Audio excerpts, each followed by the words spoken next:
For our site, we have 3 different roles, including visitors, users, and administrators. For the visitors who haven't registered as the users, the model information is very limited. You can only find the models which are validated by the administrators. For example, if you enter into one of the main page, you will find out the information, including the name, location, and the type, and also you can download the input files and config files. After downloading the configuration files, you can find the run Docker file inside the configure files. And you only need to execute the commands to run your model on your site. If you want to register as the users, you can go into the registration page and you can fill in the form, including the name and email address, country, institute. After click the register button, the administrator will receive your registration. And once the registration is approved, you will receive an notification email.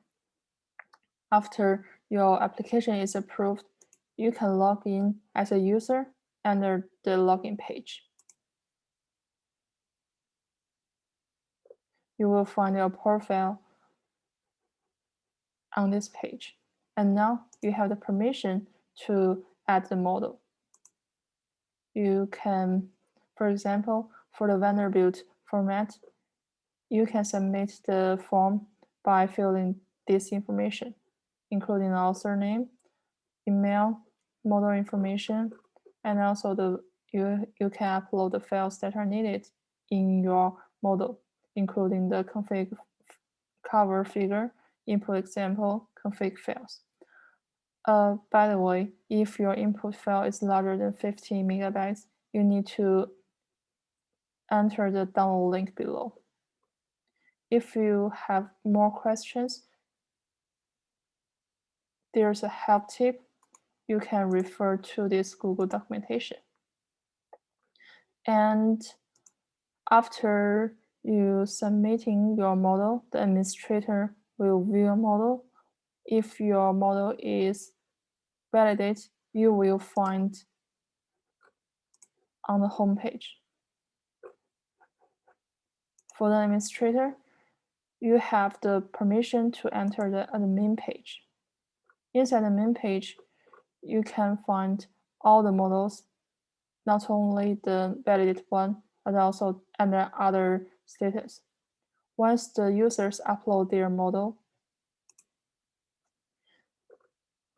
you have several things to do to validate or not. You need to build the model, or you can modify the model that maybe there are some issues and other things that maybe change inside the models. And after the building, and the results will be pumped out once the building is finished. And you can also change the validation status, including deletion, validation, and rejection. Once you click the validation, the model will be seen as the home page. So here are 3 different kind of roles our site have.